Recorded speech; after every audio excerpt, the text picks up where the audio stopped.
Who would have ever thought that this kid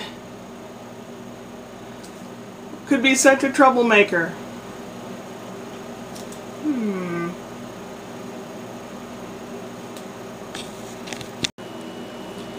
These are my mother's maternal grandparents, Algot and Anna Larsson. They were from Stockholm.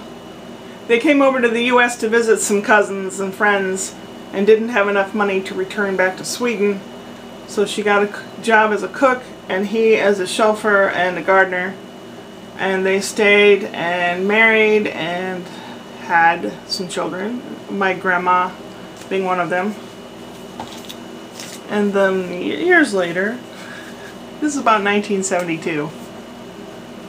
This is a picture that was put in the church yearbook thing. This is my father, my mother, me at 16, Richard at 14, and this is David at 10.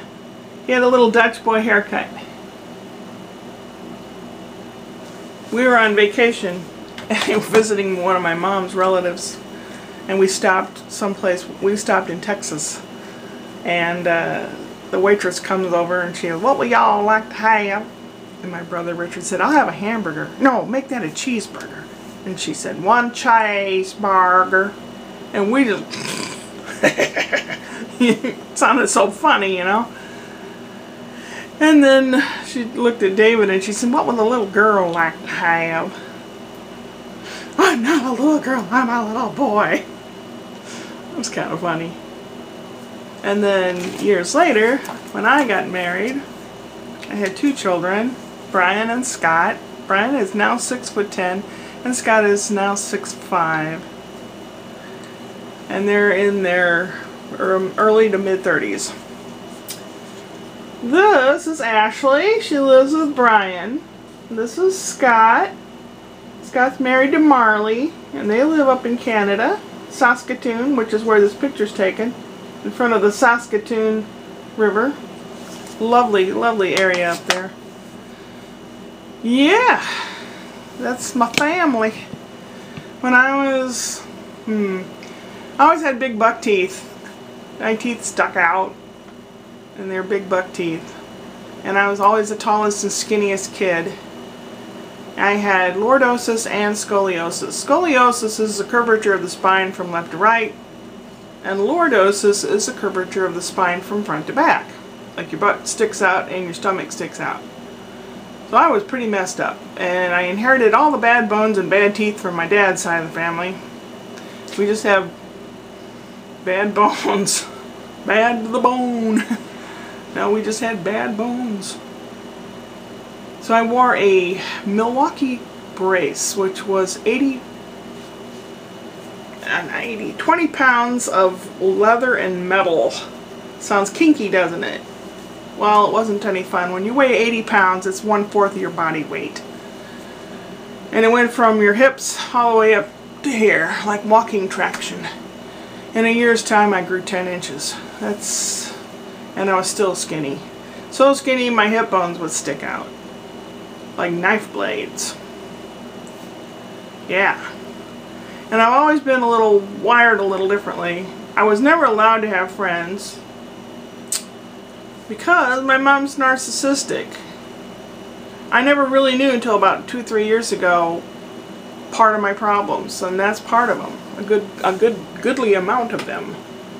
Never allowed to do this or that unless it made her look good. We weren't allowed to do anything or talk to anyone or play with anyone. I had no friends. The only friends I had were me interviewing imaginary guests in a mirror. Anything creative and theatrical, you know. But I had no friends. I used to hang out down the street. My dad's folks lived down the street. And my grandma was working at the time, but my grandfather had a business that he sold it, so he retired early. So I'd hang out with him. And we'd create stuff. He liked to create things too. So that was my childhood. Pretty miserable, emotionally, really. Mom sat and drank and smoked and watched soap operas and pretty much ignored me. Me and my 20 pounds of leather and metal and I could take off on my bicycle and be gone for hours and it's like no one cared. In those days, very few things really happened. People weren't as horrible and evil as they are now. But maybe Mom didn't give a shit. I don't know. Anyway, I still live with that. She's 2 blocks over and I'm still under her control financially because she did not raise us to know how to do anything. And I didn't have anyone to ask. So I have to learn stuff on my own, which is really hard when I don't have any social skills. That's why I do vlogs. It's easier for me to do this than to talk to somebody in real life. I just can't deal with it. I want to be retested. I have ADHD diagnosis, and it might be more to it than that. I don't know, but I'd like to be retested to see where on the spectrum that I do lie. My brother Richard calls me Rain Man because for some reason I know lots of stuff that I don't even know how I know it, but I know it. Yeah, and it's very hard for me to communicate with other people, although I was always the one in my household that was really big on communication. I even have a degree in communication, but I have a hard time face to face. Really. Yeah. What did I really want to accomplish in this vlog? I don't know. I guess seeing me as a child. And I didn't have all these thoughts like kids do, but I didn't have anyone to discuss them with. By the time I was 10, I went for a whole year without talking to anybody. I was quiet. I didn't talk to anyone. Mom threatened to take me to a shrink, which she probably really would not have liked any results that she would have got. But I used to fight it. No, no, I'm not crazy, I'm not crazy. Because that kind of stuff has big stigmas, and it still does. But, yeah. And then by the time I was 11, I started talking again. And I tried killing myself by eating a whole bottle of aspirin. I didn't know any better. I was just miserable, that's all I knew. All it did was give me the biggest ulcer in the world. And at school I'd have these waves of pain when the acid washed over the sores in my stomach. And I'd have to eat notebook paper to take the acid pain away. And when I did go to the doctor, in those days they said milk is what takes, will calm it. No, milk does not calm it. They have discovered that it doesn't. Besides, I'm lactose, whatever. Not really intolerant, but sensitive, I guess. I don't do milk. I cook with it, milk, and have milk in a few things, but I don't. Milk makes me sick and sends me off to the bathroom.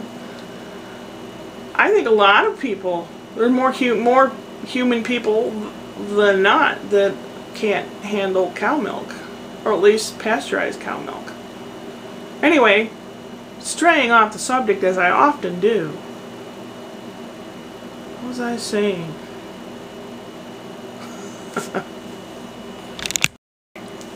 Yeah, I've had a problem with depression most all my life. And I don't know how to deal with things. I don't know how to talk to people. And I've had a few bouts. And then I married an abusive person. It's like I just couldn't see what is out there that it's good. I could only recognize bad stuff because that's what was familiar to me. And if you have bad situations, if you can, talk to normal people or people that don't have those situations, if you can. There's more organizations out there that are willing to help and talk to people now than there were when I was a kid. I also was working at a house with my Italian boyfriend, who's passed away 10 years now. But we were working on this house together, and the lady that he was buying the house through, because he didn't have a social security number and she did, and she had a lot of money, she had a good job. She came home and we were working on this house that was basically his house, and I could hear him through the vents carrying on, and I got really upset, and I decided to, my car wasn't there, we carpooled, and to make it back to where my car was, I decided to walk on the highway and not care if a semi-truck hit me or not. I so wanted a truck to hit me. People that have not been in that situation don't understand it. No matter how wonderful the day is or how wonderful everything else is going on around you, you just don't feel like there's anything worth anything. And your life certainly doesn't mean shit, because no one else seems to care. Yeah, it's hard to talk about. And I think being a man, it'd be harder to talk about, because men are supposed to suck it up and be tough and all that. Or women are supposed to cry. Well, I cry all the time. I always have. I cry when things are nice and beautiful, and I cry when things are bad. I used to joke, say I'd rent myself out to funeral parlors to be the official crier. They used to do that in the Victorian ages. They'd have official mourners that you'd pay, and they'd stand around and cry. I guess that's my calling, huh? Now I worked myself up, and I'm hot. Of course, I think I'm sick. I think there's something wrong, an infection or something. With all these broken teeth, I get like infections, and I get fever, and don't feel good. I don't get anything done, and then I feel depressed. It's like a big, giant dog pile of poop. My life is a dog pile of poop. Yeah. I better stop this now. Gotta find something else to do, something better. Go upward and onward.